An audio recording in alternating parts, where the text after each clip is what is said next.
صباح الشكر صباح الخير صباح التقوى. نسأل الله عز وجل أن يكون صباحنا هذا صباحا بديلا مطعما بكل خير بكل نشاط وبكل حيوية. أولا نشكر الله سبحانه وتعالى أولا وآخرا، ثم نذكر ونرد الجميل إلى أهله، فما نحن إلا حسنة من حسنات هذه المدرسة ولم نكمل بها. ولمجيء إلى هذه المدرسة تذكرت الماضي الجميل يوم فتحت هذه المدرسة وكنت أحد طلابها، وأحمد الله سبحانه وتعالى على ما هيأ لنا من العلم والدراسة. أبناء الطلبة أحبابي الكرام، في هذه الأيام نحن على موعد عظيم مع أيام المباركة، موعد عظيم مع لحظات جميلة طيبة اختارها الله عز وجل من بين سائر الشهور ومن بين سائر الأيام. قال الله تعالى: وربك يخلق ما يشاء ويختار. اختار الله عز وجل من بين الملائكة فهو أفضل الملائكة، واختار الله عز وجل من بين الشهور شهر رمضان المبارك فهو أفضل الشهور، واختار الله عز وجل من بين الأنبياء أفضلهم وأعظمهم محمد صلى الله عليه وسلم، واختار الله تعالى من بين سائر الأيام والليالي أيام عشر الحج، وبذلك أرسل الله تعالى من هذه الأيام. قال عز وجل: والفجر وليالي عشر. وقال تعالى: ليذكروا الله في أيام معلومات. قال العلماء: أيام معلومات هي أيام عشر.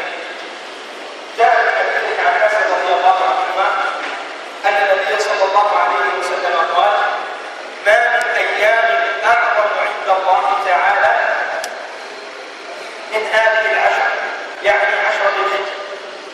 ما من أيام أعظم عند الله تعالى العمل الصالح من هذه العشر. قالوا: يا رسول الله، ولا الجهاد في سبيل الله؟ قال: ولا الجهاد في سبيل الله إلا رجل خرج بنفسه وماله فبلغ الجهاد. يعني جميع الأعمال الصالحة تدخل في هذه الأيام ما عدا عمل واحد إذا خرج بالعبد أصبح هذا العمل مستثنى، وهو أن يخرج هذا الرجل بماله ونفسه مجاهدا في سبيل الله. والجهاد تعرفون أنه ذروة سهام الإسلام وأعظم الأعمال الصالحة التي تقرب إلى الله تعالى. هذا العمل الوحيد الذي لا يستطيعه إلا القلة القليلة النادرة من الناس، إذا جاء به العبد فإنه يفضل عن جميع الأعمال. ولكن انتدبنا الله سبحانه وتعالى في هذه الأيام ليقوم بأعمال جليلة تقربنا إليه، ترفع حسناتنا وتحط بها من سيئاتنا، ترفع مقامنا عند الله تعالى، يتقبلنا الله فيها بواسع رحمته، يذكرنا الله عز وجل فيها في الملأ الأعلى. ومن أعظم الأعمال التي يتقرب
قريب حرف. كذلك العبادات التي يتفرد فيها المسلم كثرة التهليل والتكبير والتحميد والتسبيح. جاء الحديث آخر عند الإمام مسلم فيه فضل هذه العشر، قال النبي صلى الله عليه وسلم: فأكثروا فيهن من التهليل والتكبير والتحميد